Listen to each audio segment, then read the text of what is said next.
teman-teman, kita lanjutkan kembali belajar tentang React Native ya. Kita sebelumnya telah belajar tentang Justify Content ya di React Native ya. Teman-teman sudah bisa membedakan ketika dia pakai flag start, flag end, center dan sebagainya. Namun sekarang kita juga akan ketemu dengan yang namanya align item. Nah, ini mirip-mirip ya.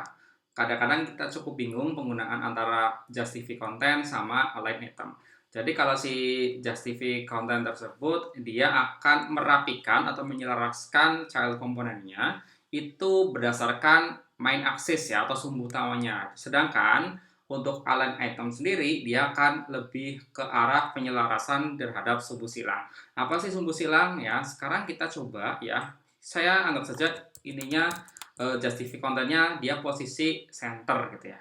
Nah, sekarang kita bisa menggunakan satu buah align item gitu ya, misalnya align item seperti ini, kita bisa tampilkan align itemnya adalah center juga teman-teman.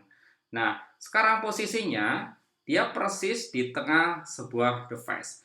Oke, jadi kita bisa menggabungkan keduanya, yaitu si Justify Content dengan align item.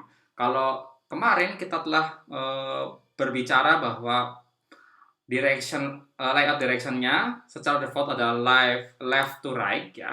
Jadi kita bisa mengakalinya dengan kedua buah fungsi tersebut, yaitu justify content dan align item ya. Karena ketika kita hanya menggunakan justify content saja, kita tidak bisa membuat kolom child component tepat persis di tengah-tengahnya. Jadi kita butuh bantuan sumbu silangnya, yaitu align itemnya adalah center. Nah, kita coba yang kolom. Gini, ketika flag direction-nya kolom, dia akan tetap di tengah, namun dia posisinya sekarang adalah secara vertikal ya, tumpukannya ya, atau V-step ya. Nah, sekarang kita coba justify content-nya, dia adalah flag start, gini.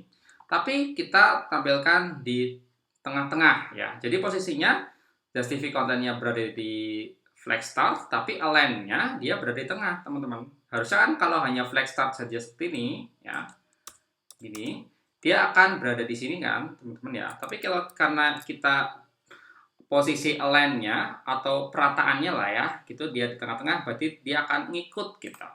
Nah, sekarang kita coba yang lainnya ya. Contohnya kita justify content-nya center ya. Kita coba align-nya adalah stretch. Coba yang lainnya, kita coba yang stretch gitu. Nah, dia karena si stretch ini tidak berfungsi, kenapa? Karena kita masih menggunakan justify content gitu. Oke, sekarang berarti kita ganti justify content-nya jadi center, ini center, dan align item-nya adalah stretch. Oke, sekarang posisinya berubah kembali jadi seperti ini. Oke, kita bisa menggunakan keduanya ya teman-teman ya. Biar contoh lain adalah contohnya kita justify content-nya adalah flex n gini. Oke. Nah, dia flag n tapi align itemnya stretch ya, karena kita coba pakai center, maka dia akan pindah ke sini ya. Atau mungkin kita bisa menggunakan contoh lain adalah flex n. Nah, di sini coba kita gunakan flex start. Apa yang terjadi? Yes, di sini ya, karena dia akan tetap membaca yang namanya align item. Oke. Seringnya sih saya gunakan ini untuk meratakan ya, rata kanan atau rata kiri ya. Sedangkan untuk justify content lebih menjelaskan kepada bagaimana dia memenuhi posisi dari sebuah layout gitu ya. Itu teman-teman cara penggunaan tentang align item dan justify content gitu di React Native ya. Karena fungsinya mirip-mirip, jadi kadang-kadang kita cukup menggunakan salah satunya saja, atau mungkin kita bisa menggabungkan keduanya. Oke, terima kasih. Selanjutnya kita akan belajar tentang align self di React Native.